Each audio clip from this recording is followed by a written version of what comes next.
It's your boy Z-Man, the Almighty One. I'm back with another video.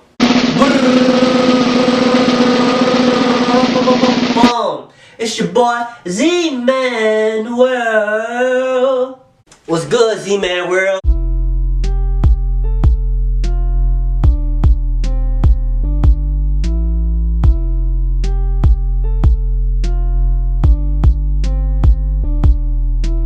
Bitches playing games with me, bitch, I need the whole story. They want me to chase them like I'm Finding Nemo and Dory. Leaving me for someone else, weren't people before me. But now all of a sudden you think that I am boring. They keep on blocking me, too scared to say sorry. I'm not sipping, they just playing games, no time for me to worry. I'm not a hoe, I don't know, all she do is party. I have too much patience, they don't know they're cold-hearted. What's up, Z-Man World? I'm back on another YouTube video, you heard me? Brutal truth about women in church reaction. The brutal truth about single women in church reaction. So honestly, I watched this video twice and I didn't understand it. So now I'm gonna react to it so I can fully focus on it because I really didn't get what he was saying. But instead of me talking and blabbering, let's get straight into it.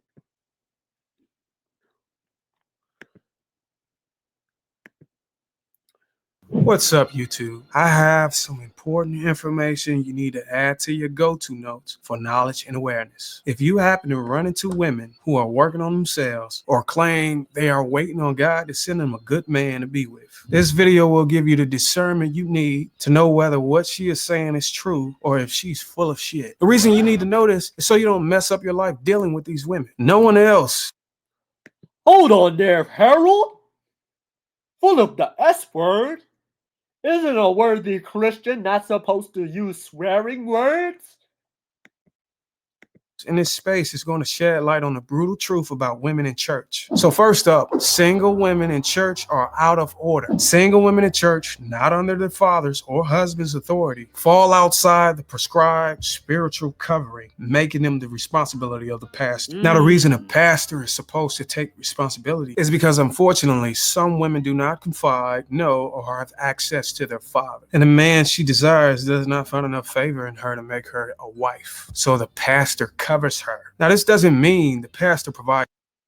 Okay, the first two times I watched this video, I thought he meant covering as in body cover because the next thing he about to say, it might make you think why I thought that, but he's saying spiritual covering. I didn't hear that in the beginning. I just heard it in the beginning now that I watched it right now. But he's talking about spiritual covering, not covering of the body, of the flesh. But he might have to do another video of taking a deeper dive about spiritual covering, or he might talk about it in here and I just missed it the first two times I watched it. But let's see. Resources and protection. The pastor provides spiritual guidance and mentorship for her. He also intentionally searches for a man who will take her as his wife, or he vets out the man she brings to his quarters for approval. This is supposed to be temporary until she gets engaged and married, where the covering transitions to the husband. This covering is not supposed to last for years. Without a basically what I believe he's saying is if she doesn't have a husband, and if she doesn't have a father, the male figure that comes into her life for guidance is the pastor, okay? Which makes sense. That makes a lot of sense. But this is only for women that go to church. Women that don't go to church don't have guidance at all from a man.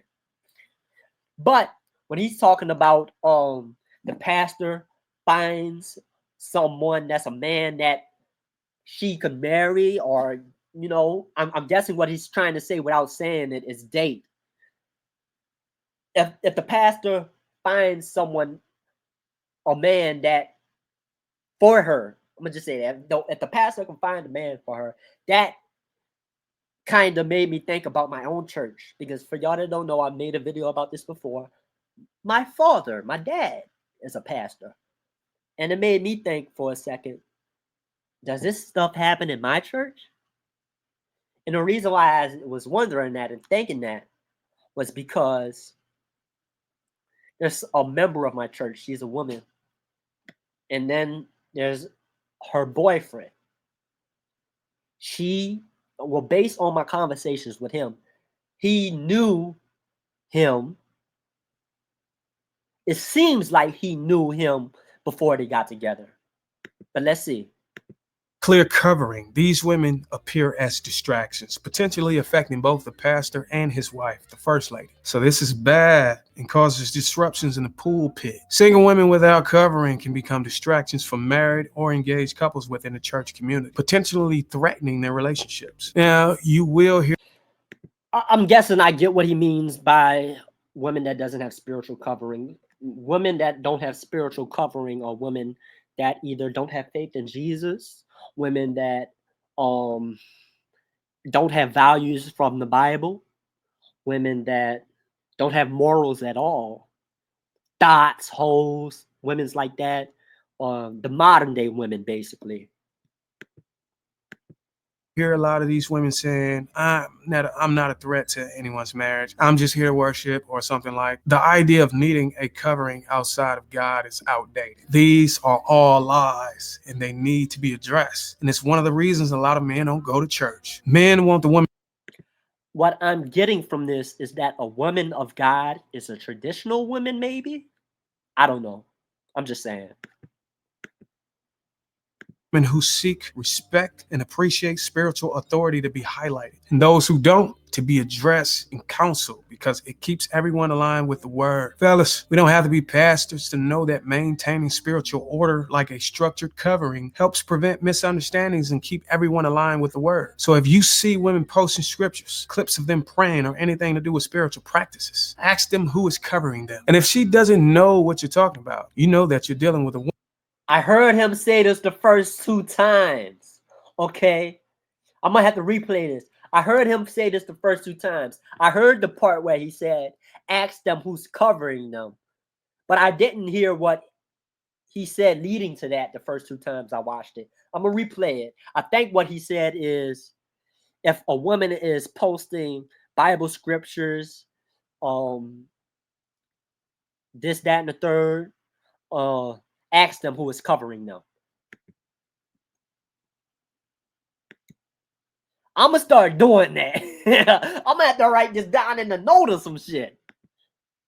Word. So if you see women posting scriptures, clips of them praying, or anything to do with spiritual practices, ask them who is covering them. And if she doesn't know what you're talking about, you know that you're dealing with a woman who's out of order. Because fellas, you gotta understand that women at a high rate fail using discernment, especially when it comes to choosing a man or optimizing themselves to be chosen. Now, what covering does is eliminate this nuance. So we need to promote covering and shame women who aren't. An uncovered woman is a danger to the church and a poison to the ears of committed women. So don't ignore this if you're choosing a woman or choosing a church to join. Now, let's talk about the cycle of hypocritical behavior. These women party and bust it open throughout the week, then attend church on Sunday for a reassurance of their salvation. Now, what this does is create conflict between their weekday behavior.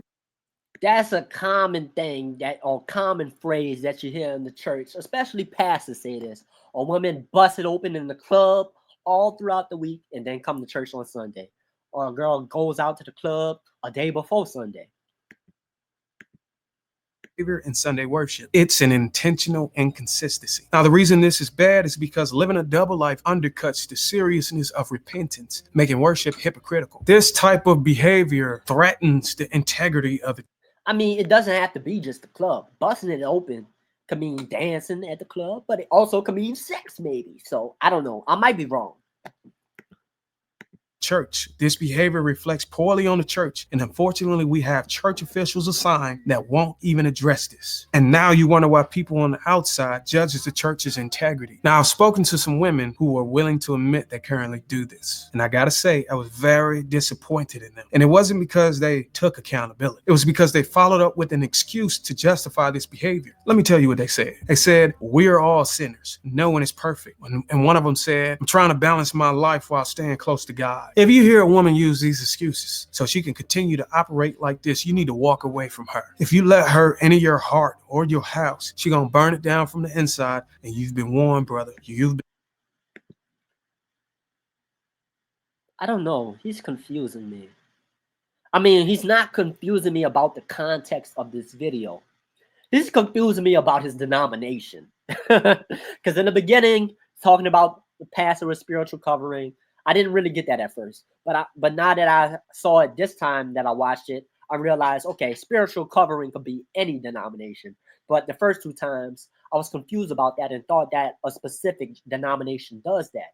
But what I'm saying is, what he just said. And one of Oh, I remember when he cursed.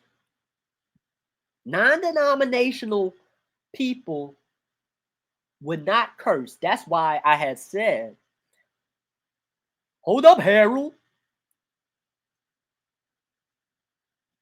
The Christians don't use swear words because I think non-denominational people believe that swearing and cursing is a sin. They take a lot of the stuff from the Bible as literal. But let me continue. of them said, I'm trying to balance my life while staying close to God. If you hear a woman use these excuses so she can continue to operate like this, you need to walk away from her. If you let her enter your heart. Okay, and this is why I say he might be non-denominational. When he cursed, I was like, okay, he's not non-denominational. He might be Baptist. But when he just said not to listen to her excuses about why she's sinning, it sounds non-denominational because non-denominational people avoid sinning. And when he cursed in the beginning of the video, that was a sin based on non-denominational beliefs.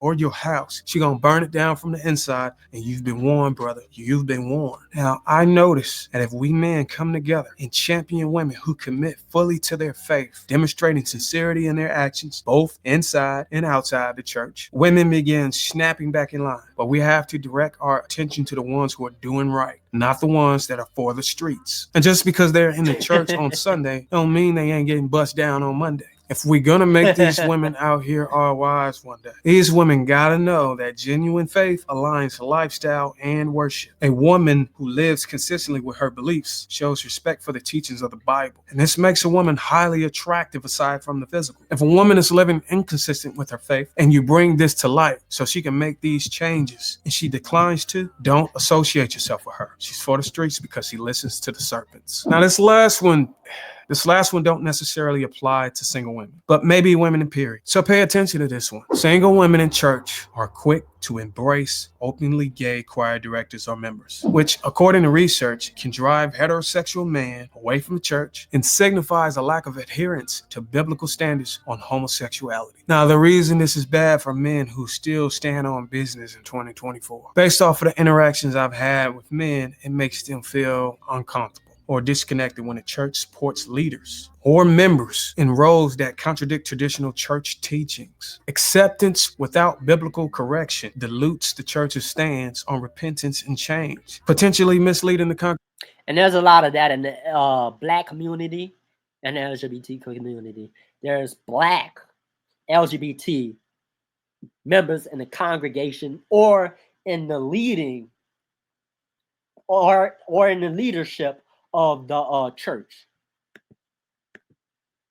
Congregation on core beliefs. So the church should allow all to come in. All have sinned and all are welcome. But the repentance and ridding oneself of the sin should be the goal. And if that goal is not achieved, the church is failing these people and the failures need to be addressed. Now, you will hear specifically from women excuses like, Jesus taught us to love and accept everyone. Gay members contribute to our worship experience and community. Or they help around the church more than straight members. And many other excuses to name a few. We need to acknowledge women who balance acceptance with biblical accountability, welcoming all while encouraging that they adhere to biblical repentance. For the women who don't, we need to recognize them as accomplices in this behavior. Lately, women have been acting as the gateway to deviation in the church. Lately, they've been opening the doors. So they are the ones who need to shut them if they want to see a rise in straight male attendance. Otherwise, fellas, We're going to have to study on our own to show ourselves approved and stay prayed up. Because I'd be damned if I walk into the church and there's no accountability and no repentance. The church is supposed to align acceptance with its core values. The pastor is supposed to encourage love with a clear message of change and repentance, because this aligns with biblical teachings. If he's going to teach the word, teach it right. And I'm in the support if this happens. But until then, the church is in between the walls of my household. Now, to those men who return to church with wives who bust it open for other men, you know who you are. You need to watch this video ASAP. That was it. Just like I say in all of my videos, I hope you enjoyed the video, and remember, we be original. For the times I tried to delete myself, I wanted to assist to the pearly gates. I'm needing help, but I'm feeling better on earth whenever cash flows, and it feels so spiritual when you watch grass grow everywhere around me. Not method, man. Set it off like a robbery, man. Just set plan. I used to sell CDs for cash. You can call me to recommend. Do you get the message, man?